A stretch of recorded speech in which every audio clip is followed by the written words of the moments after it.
Untuk penonton setia channel Chapter Menarik, pada kesempatan ini kita akan menceritakan kisah tentang seorang narapidana yang sukses, baik dari segi finansial ataupun status sosial. Ini bukan dongeng ataupun cerita yang dibuat-buat, tapi diambil dari kisah nyata. Untuk itu, siapkan diri kalian senyaman mungkin, karena ada banyak hikmah yang bisa kita ambil dari kisah ini. Di balik sosok keras dan penuh tato yang dikenal publik sebagai John McAvoy, tersembunyi masa kecil yang terjerat dalam lingkaran kehidupan kelam. Ia lahir di sebuah kawasan kumuh di pinggiran London, Inggris, tempat di mana kejahatan bukanlah hal yang menakutkan, tapi justru menjadi bagian dari kebanggaan. Darah kriminal mengalir dalam keluarganya. Ayahnya adalah seorang narapidana yang terkenal, sedangkan pamannya adalah perampok legendaris yang namanya ditakuti oleh bank-bank di seluruh negeri. Sejak kecil, John mendengar cerita tentang perampokan, penjara, dan uang yang datang cepat. Di rumah, pembicaraan bukan tentang sekolah atau masa depan cerah, melainkan strategi bertahan di dunia yang penuh tipu daya. Ia tumbuh dalam dunia di mana keberanian diukur dari seberapa jauh kamu berani melawan hukum, dan respek didapat dari seberapa banyak wang haram yang kamu hasilkan. Pendidikan formal tak pernah jadi prioritas. Meski ia cerdas dan kuat secara fisik, lingkungannya membentuknya untuk menjadi sosok yang keliru arah. John remaja adalah anak yang penuh potensi, tapi tidak diarahkan. Ia cepat belajar, punya stamina luar biasa, dan karismatik. Namun lingkungan tak memberinya ruang untuk tumbuh menjadi pribadi yang sehat. Teman-temannya adalah pelaku kejahatan dan panutannya adalah para bandit kelas atas. Satu hal yang membuat John berbeda sejak muda, ia tak pernah puas hanya jadi biasa-biasa saja. Ambisinya besar. Sayangnya, ambisi itu diarahkan pada dunia kriminal. Pada usia 16 tahun, ia sudah mengenal kehidupan mewah hasil dari kejahatan. Mobil mahal, pesta, wanita, uang tunai dalam koper. Semuanya pernah ia genggam. Tapi semua itu datang dengan harga mahal. Kehilangan arah hidup. Dan saat semua terasa berjalan lancar, bagi John dalam dunia gelap itu, nasib pun berbalik. Suatu hari, dalam aksi perampokan besar, ia tertangkap. Saat itu, ia baru berusia awal 20-an. Dunia yang ia bangun dengan ambisi dan kecepatan runtuh dalam hitungan detik. Ia dijatuhi hukuman penjara yang panjang, dan resmilah ia menjadi narapidana. Dari balik jeruji itulah, perjalanan barunya dimulai. Hari pertama John McAvoy di penjara adalah hari ketika egonya mulai retak. Di hadapannya bukan lagi kehidupan mewah, tapi jeruji besi, dinding lembab, dan wajah-wajah dingin para tahanan. Ia berusaha terlihat kuat, tak tersentuh, seperti pemimpin jalanan yang tak mengenal takut. Tapi di dalam hatinya, ada satu suara kecil yang mulai bertanya, benarkah ini akhir dari segalanya? Hari-harinya di penjara pada awalnya penuh amarah dan kebosanan. Ia menghabiskan waktu dengan mencemooh sistem, mengeluh tentang hidup, dan menyalahkan orang lain atas kejatuhannya. Tapi di tengah kekosongan hari, John mulai melirik ke ruang kecil yang jarang disentuh oleh narapidana lain, gym penjara. Ada satu alat yang selalu kosong, terletak di pojok ruangan, berdebu, dan tidak menarik bagi yang lain, mesin dayung. Tanpa tahu alasannya, John mulai mencoba mesin itu. Mungkin karena tak ada pilihan lain. Mungkin karena hanya itu pelariannya dari rasa jenuh. Tapi, satu hal yang langsung terasa adalah tubuhnya menyukai tantangan itu. Ia mulai menyusun rutinitas. Setiap pagi dan sore, ia dayung sejauh mungkin.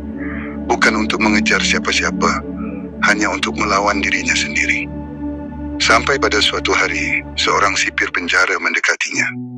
Seorang pria tua yang biasanya diam saja, kini menatap John dalam-dalam dan berkata, "Kau punya sesuatu yang langka, McAvoy. Ketahanan, kekuatan, dan sesuatu dalam matamu. Jangan habiskan hidupmu untuk kejahatan. Kau bisa jadi juara."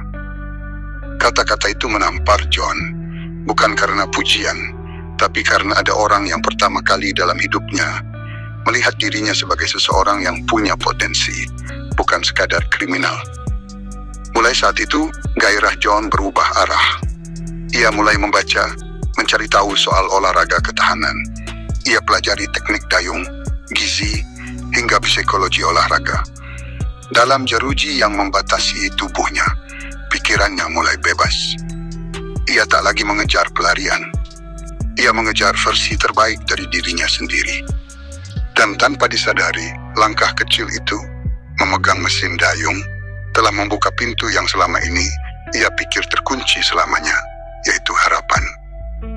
Di saat John mulai menemukan makna baru dalam hidupnya, justru saat itulah ujian paling berat datang. Jalan menuju perubahan tak pernah mulus. Di dalam penjara, niat untuk berubah bisa dianggap sebagai kelemahan. Banyak napi lain yang mulai mencibir, meremehkan, bahkan mengancam. Kau pikir bisa keluar dari dunia ini cuma dengan mesin dayung? Jangan sok jadi orang suci, McAvoy. Kita semua tahu siapa kamu. Setiap hari, John harus menghadapi bukan hanya latihan fisik yang luar biasa berat, tapi juga tekanan mental dari lingkungan yang keras. Ia dianggap pengkhianat oleh kelompok lamanya dan sendirian oleh mereka yang tak percaya akan harapan. Tak jarang, ia harus latihan dalam kondisi tubuh luka atau mental terguncang. Tapi bukan hanya dari luar. Musuh terbesarnya justru berasal dari dalam dirinya sendiri. Malam-malam panjang di sel, ia kerap berbicara dengan dirinya dalam keheningan. Ia bertanya, apa aku benar-benar bisa berubah?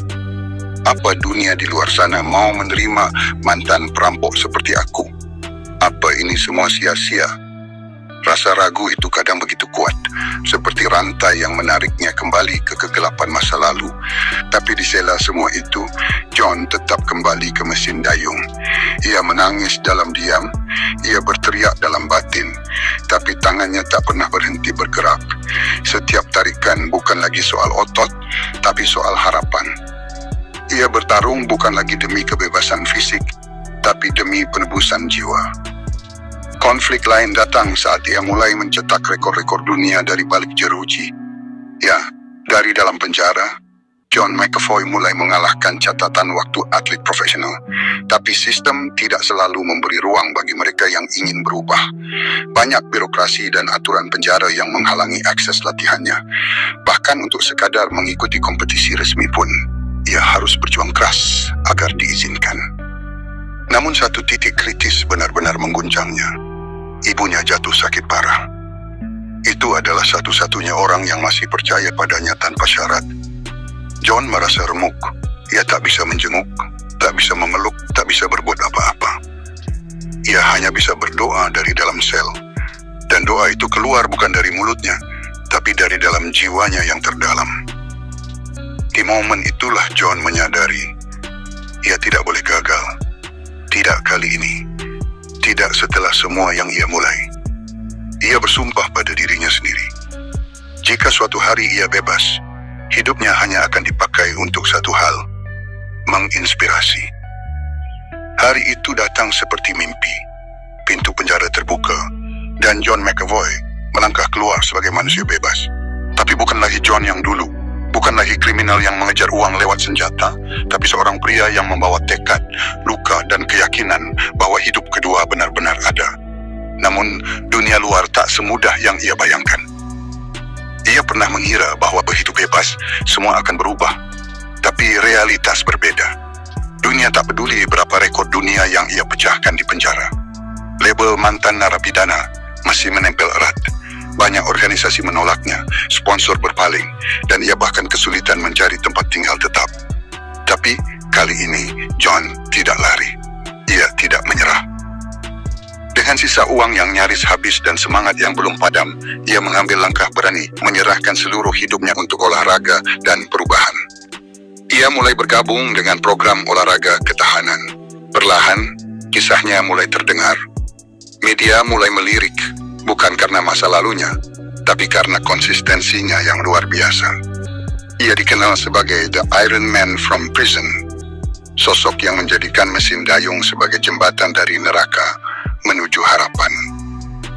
Titik balik paling emosional terjadi saat ia diundang untuk berbicara di hadapan para pemuda yang terancam masuk dunia kriminal. Ia berdiri di atas panggung, tak membawa kekayaan atau status, hanya membawa kisah nyata. Dan ketika ia bercerita tentang rasa kehilangan, rasa malu dan rasa bangkit, tak sedikit yang menangis. John menemukan misinya. Ia tak hanya ingin menjadi atlet, tapi pembawa harapan. Ia mulai menulis, berbicara dan melatih generasi muda untuk menggunakan kekuatan mereka di jalan yang benar. Ia menjadi simbol bahwa tak peduli seburuk apa masa lalumu, kamu bisa menulis ulang akhir ceritamu. Kini, John McAvoy dikenal sebagai salah satu atlet ketahanan paling tangguh di dunia. Ia memecahkan berbagai rekor dunia dalam olahraga rowing dan triathlon. Dan semua itu bukan dimulai dari arena, tapi dari jeruji penjara.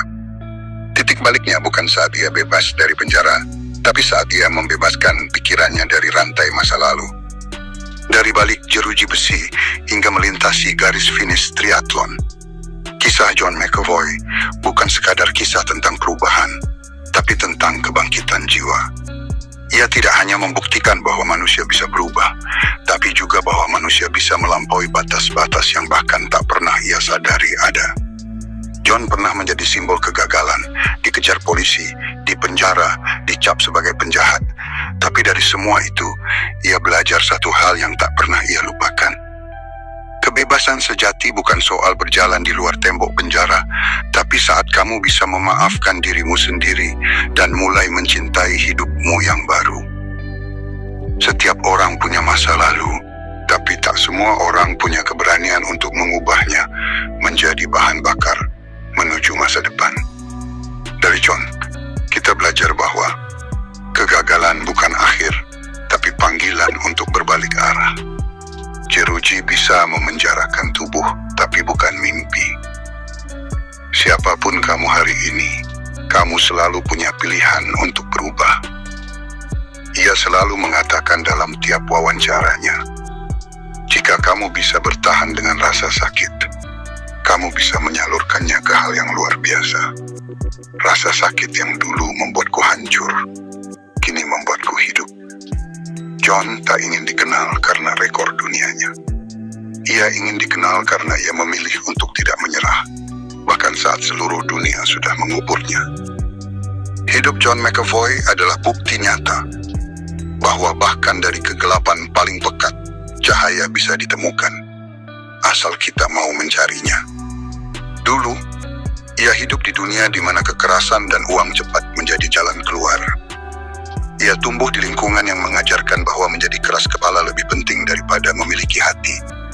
Tapi dari balik jeruji besi, ia menemukan kekuatan baru. Kekuatan untuk memilih arah yang berbeda. Hari ini, John berdiri bukan sebagai seorang mantan narapidana. Ia adalah ikon transformasi. Seorang atlet yang diundang ke panggung dunia. Seorang motivator yang mendatangi sekolah-sekolah dan penjara. Bukan untuk diadili, tapi untuk menyentuh hati. Ia tidak pernah menyangkal masa lalunya. Tapi justru dari masa lalunya itulah ia membangun panggung harapan bagi orang lain. Ia mengajarkan kita bahwa jangan biarkan kesalahanmu menjadi definisimu. Biarkan caramu bangkit menjadi warisanmu. Setiap manusia bisa tenggelam dalam dosa dan kesalahan. Tapi tidak semua manusia punya keberanian untuk menyelam ke dalam luka itu dan keluar membawa pelajaran. John melakukannya. Bukan untuk dirinya sendiri saja, tapi untuk siapapun yang pernah merasa tak punya harapan. Dan sekarang, ia hidup untuk satu tujuan. Mengubah satu nyawa lagi, lalu satu lagi, dan satu lagi. Karena ia tahu betul, satu nyawa yang berubah bisa mengubah dunia.